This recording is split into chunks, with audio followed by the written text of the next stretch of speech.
Hey everybody, I'm Jamie Thomas and welcome to Paradise Jets. Today, I'm going to take you on a journey. Not a journey about airplanes, not about charter or some fractional program. I want to talk to you about something much more important. I want to talk to you about how people really make decisions.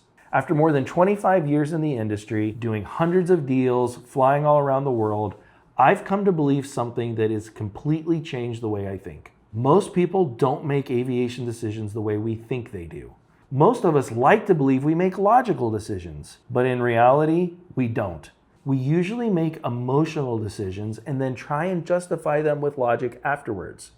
Private aviation is no different. When someone tells me they want to buy a jet or join a program, my first question is almost always the same.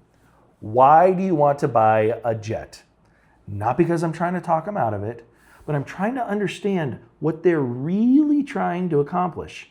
I've learned when someone says, I want to buy a jet, they're actually describing the solution that they think they need. They've not yet identified, though, the problem that they're trying to solve. Maybe they're trying to spend more time with their family or trying to build their business.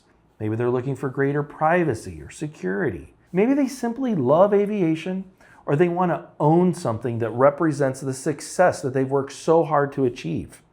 None of these are bad reasons, and none of these reasons are wrong. In fact, all those reasons are really important. But why they're important wasn't always obvious to me. And I learned this lesson very early in my career. When I was in my early 20s, I was a corporate pilot, working to gradually become more than just a pilot. And through that process, I was helping to evaluate aircraft acquisitions, analyzing operating reports, studying utilization. I was trying to find ways to make the aviation department more efficient.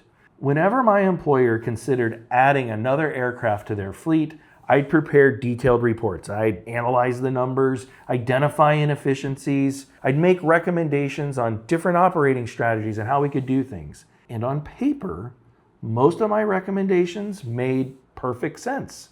They reduced costs, improved efficiencies, simplified operations. And many times, nothing happened. My boss would thank me, and then he'd decide not to move forward. And I admit, that was frustrating. See, at the time, I assumed I had done something wrong. Maybe my analysis wasn't good enough. Had I misunderstood what they wanted? Had I missed something altogether? Eventually, I realized that there was really two things happening. First, my employer had significant capital. The amount of money that he was investing in aviation simply wasn't as important to him as it was to me. See, I thought I was supposed to optimize every dollar. They, my boss, were really trying to satisfy an emotional objective. See, even though my analysis was sound, the capital efficiency I was trying to create wasn't their priority. I eventually realized that owning multiple aircraft satisfied an important emotional objective that couldn't be measured in a spreadsheet. See, some decisions weren't being made because they produced the highest financial return. They were being made because it created freedom, confidence, convenience, enjoyment. All those things aligned with how they wanted to live and conduct their business. And at first, I really struggled with that. I thought my job was to solve all the logical problems. My responsibility wasn't simply to build the most efficient aviation operation. It was to build an aviation strategy that satisfied both my clients' emotional objectives and their logical realities. That's when everything changed. I realized my boss wasn't asking the wrong question because he lacked intelligence. He was asking the wrong question from a completely different perspective, and I was answering different questions. We were communicating around each other. See, the real question wasn't, which airplane should I buy?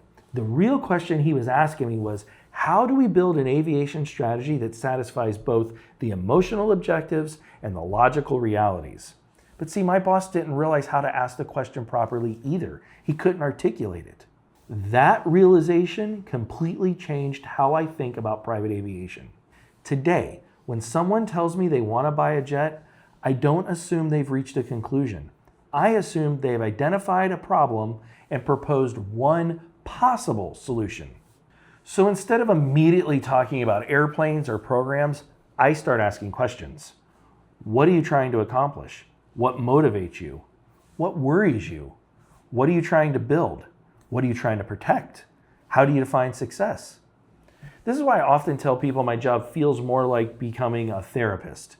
Not because I'm trying to analyze people, but because before I can recommend an aviation strategy, I need to understand what success actually looks like, the emotional side and the logical side. Then we combine that understanding with all the variables in the equation. Your travel pattern, your business, your taxes, your capital, your emotional requirements, your operational requirements, your long-term plans. And that's where I found the best aviation strategies, by not ignoring emotion and not ignoring logic, but where they combine, where those two lines meet. Now, unfortunately, most of our industry has traditionally followed a different path. The industry often makes people want to make an emotional decision. Buy the jet, join the program, sign the agreement. And then everybody on the client side has to work backwards, trying to justify the decision the client just made with spreadsheets and financial analysis. Truthfully, sometimes it works. Sometimes it doesn't. And when it doesn't, it usually comes to light because the logical truth eventually catches up to the decision. And see, at Paradise Jets, we've chosen a different philosophy. We believe the emotional and logical sides of every aviation decision deserve equal attention from the very beginning. We don't judge the emotional reasons that somebody wants to fly. They're real and they're important. Our responsibility is to understand those motivations and then build a strategy that also satisfies the logical side of the reality of the decision. That's why we're building new tools to help clients better articulate what they're actually trying to accomplish before anybody recommends an aircraft or a program. Because once we understand your emotional and logical constraints, then we can build a strategy that truly supports your business, your family, your finance, and the life you're trying to create. To me, that's what an aviation wealth strategy is all about. It's not about selling planes. It's not about selling programs. It's about helping people make better long-term private aviation decisions. If this way of thinking resonates with you, I hope you'll continue to explore the ideas we're building at Paradise Jets. Thank you for spending a few minutes with me today. I'm Jamie Thomas. Welcome to Paradise Jets.